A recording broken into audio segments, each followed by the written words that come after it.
تصور کیجئے کہ قیامت کا دن ہے، ایک مسلمان کو کھڑا کرے گا خدا، ایک ہندو کو، ایک کرسچن کو، ایک ایتھیسٹ کو۔ ایتھیسٹ سے پوچھے گا تم نے خدا کس کو مانا؟ کہے گا میں نے نیچر کو خدا مانا، سب کچھ نیچر ہے، انسان بڑا ہوگا، مر جائے گا، مٹی میں مل جائے گا۔ ہندو سے پوچھے گا تم نے کس کو خدا مانا؟ کوئی کہے گا میں نے گائے کو خدا مانا، کوئی کہے گا میں نے پتھر کو خدا مانا، کوئی کہے گا میں نے اوم و شنکر کو خدا مانا۔ تو اللہ پھر پوچھے گا، سزا خدا نہیں دے گا، فوراً پوچھے گا اچھا تم نے بت کو خدا مانا تو کیوں مانا؟ تو آنسر دے گا کیونکہ میں ہندوستان میں رہتا تھا، مثلا ہندوؤں کی بستی میں رہتا تھا، میرا باپ بھی ہندو، میرا دادا بھی ہندو، لہٰذا میں نے باپ کے کہنے پہ بت کو خدا مان لیا۔ تیسرے سے پوچھے گا بتا تم نے خدا کس کو مانا؟ مثلا آتش پرست ہوگا، کہے گا میں نے آگ کو خدا مانا۔ تم نے کیوں مانا؟ کہے گا میرے ماں باپ تھے، وہ بھی آگ پرست تھے، آتش پرست تھے، زرتشت تھے، لہٰذا میں نے بھی آگ کو مان لیا۔ اب آئے گا مسلمان کے پاس، کہے گا بتا تو نے کس کو خدا مانا؟ بڑے فخر و ناز سے کہے گا میں نے تجھے خدا مانا۔ پھر پوچھے گا تو نے مجھے خدا کیوں مانا؟ پھر یہ جواب دے گا کہ خدا میں نے خدا اس لیے مانا کیونکہ مثلا مڈغاسکر میں پیدا ہوا، سارے شیعہ تھے، ماں باپ شیعہ تھے، کراچی میں پیدا ہوا، پوری سوسائٹی مسلمانوں کی تھی، اسی لیے سب تجھے مانتے تھے، میں نے بھی تجھے مانا۔ اللہ عادل ہے، کہے گا یہ بتا اگر اس آنسر کی بنیاد پہ تجھے جنت بھیجوں تو ان تینوں کو جہنم کیوں بھیجوں؟ انہوں نے بھی یہی کہا کہ آگ کو مانا ماں باپ کے کہنے پہ، بت کو مانا ماں باپ کے کہنے پہ، تو بھی یہی کہہ رہا ہے کہ مجھے مانا کس کے کہنے پر؟ ماں باپ کے کہنے پر۔ آنسر وہ ہونا چاہیے جو امیر المومنین دیتے ہیں کہ پروردگارہ علی نے تیری عبادت اس لیے کی کیونکہ علی نے تجھے ہی لائق عبادت مانا، تیرے علاوہ کوئی ملا ہی نہیں جسے امیر المومنین کیا کرے؟ سجدہ کرے۔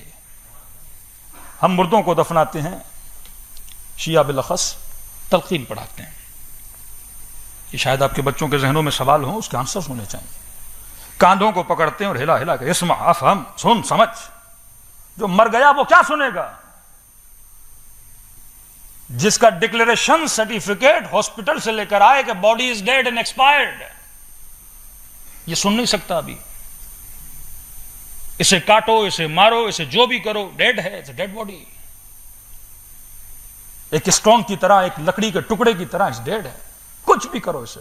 ہندو ہوگا جلا دو آگ میں، چیخے گا نہیں، مسلمان ہے مٹی کے منوں کے نیچے ڈال دو، کچھ نہیں کہے گا کیونکہ ڈیڈ ہے، ایکسپائرڈ ہے، برین کام نہیں کر رہا ابھی، دل بند ہو گیا۔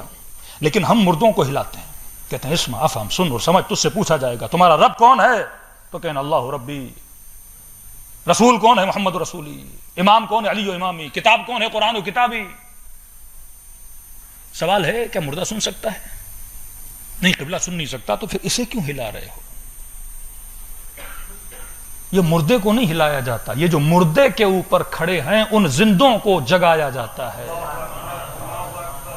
کہ دیکھو مرنے کے بعد کوئی نہیں سنتا، مرنے کے بعد سب ختم ہے۔ دوسرا کویشچن کیا بتایا جا رہا ہے؟ تجھ سے پوچھا جائے گا تمہاری کتاب کون ہے؟ تو آنسر دینا قرآن میری کتاب ہے۔ تجھ سے پوچھا جائے گا کہ پروفٹ کون ہے؟ تو بتانا محمد میرا پروفٹ ہے۔ تجھ سے پوچھا جائے گا کہ امام کون ہے؟ تو کہنا علی میرا امام ہے۔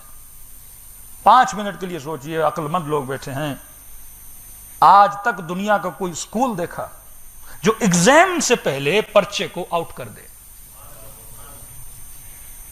کہ بچہ کل اسکول ہے، یہ 4 کویشچنز آئیں گے، رٹ کے آ جانا، یاد کر کے آ جانا، یہ آنسرز ہیں، تو پھر تو ہر بندہ پاس۔ آج ہم خوش کیوں ہیں؟ کیونکہ ہمیں مولانا نے بتایا یہ پوچھا جائے گا، پھر مرنے سے پہلے بھی، مرنے کے بعد بھی قبر میں بتاتے ہیں، روح پر کھڑی ہے سن رہی ہے کہ بس اب منکر آئے گا، ہاں بھائی بتاؤ کتاب کون سی تھی؟ رٹا تو لگایا ہوا ہے نا، قرآن میری کتاب ہے، علی میرا امام ہے، محمد میرا رسول ہے، تو کہیں گے بسم اللہ آپ آگے جائیے۔ جب چھوٹا سا اسکول پرچہ آؤٹ نہیں کرتا، وہ خدا جو خدائے حکیم ہے، اس کی حکمت کے خلاف ہے کہ پرچے کو آؤٹ کر دے اور بتا دے یہ کوشچنز اور یہ آنسرز ہوں گے، پھر تو ہر بندہ رٹ کے جنت کی طرف چلا جائے۔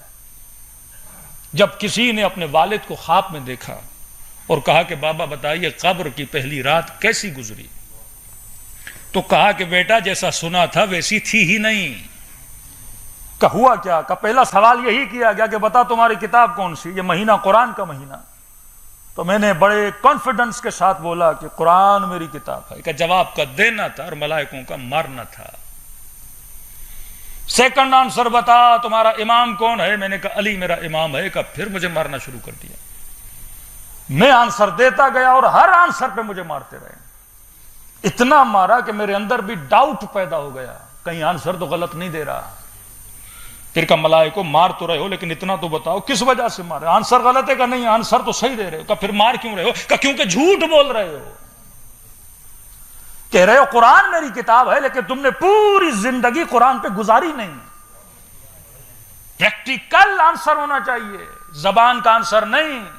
کہ یوم تری المؤمنون والمؤمنات یسعی نورہم بین ایدیہم وبایمانہم، قیامت کے دن کو جیسے مومنوں کو لایا جائے گا جن کے چہرے بتائیں گے یہ جنتی ہے یا جہنمی ہے. وضو کرتے ہو نا، اللہم بیض وجہی یوم تسود الوجوہ، میرے چہرے کو سفید کرنا جس دن چہرے کالے ہوں گے. اس کا وجود بتائے گا. اس نے قرآن پر ملکہ کہا کہ امام کون ہے؟ میں نے کہا علی امام. کا پھر مارا کہ جھوٹ بولتے ہو. امام کا مطلب کیا؟ پیش امام، امام جماعت، امام جمعہ. 2 رکعت نماز پڑھتے ہو جماعت کے ساتھ. شرط جماعت کیا ہے؟ امام جماعت رکوع میں جائے گا تو آپ نے رکوع میں جانا ہے. امام جماعت سے پہلے اٹھے، حرکات آگے پیچھے ہو گئی تو جماعت سے نکل گئے، ثواب جماعت ختم، فرادا. ایک چھوٹا سا پیش امام، اس سے آگے پیچھے جاؤں تو جماعت نہیں ہوتی. اور زندگی اگر علی کے کہنے پہ نہ گزاروں تو علی میرا امام کیسے ہوا؟ خود امیر المومنین فرماتے انا عبد من عبید محمد، میں محمد کے غلاموں میں سے ایک غلام. کہا کہ میں نے رسول کی اطاعت ایسے کی جیسے اونٹنی کا بچہ اپنی ماں کے پیچھے چلتا ہے. یہ علی ہیں جس کو ہر جانور کا پتہ ہے کون سے انڈے دیتے ہیں، کون سے بچے دیتے ہیں. فضائل آپ سب نے سنے ہوئے ہیں. لیکن مولا اونٹنی کا مثال کیوں دے رہے ہیں؟ کیونکہ کلام الامام امام الکلام ہوتا ہے. سارے جانوروں کو دیکھ لیجئے، کبوتر کا بچہ بھی کبوتر کے پیچھے، بطخ کا بچہ، ڈک کا بچہ بھی اپنی ماں کے پیچھے، بکری کا بچہ بھی اپنی ماں کے پیچھے. لیکن کہا کہ سارے بچے جب ماں کے پیچھے چلتے ہیں کبھی لیفٹ چلے جاتے ہیں کبھی رائٹ چلے جاتے ہیں، لیکن اونٹنی کا بچہ جب ماں کے پیچھے چلتا ہے تو وہ ماں کے سٹیپس کو دیکھتا ہے، ماں کے قدموں کو دیکھتا ہے. جہاں جہاں ماں کا قدم ہوتا ہے وہاں وہاں اپنے قدموں کو جماتا جاتا ہے. اب سلمان سے پوچھا سلمان تم نے علی کی اطاعت کیسے کی؟ کہا جہاں جہاں علی کے قدم ہوتے ہیں وہاں وہاں سلمان کا سر ہوتا ہے. تو دین صرف رٹے کا نام نہیں، دین فکر اور عقلانیت کا نام ہے. دین سے عقل کو جدا کرو گے تو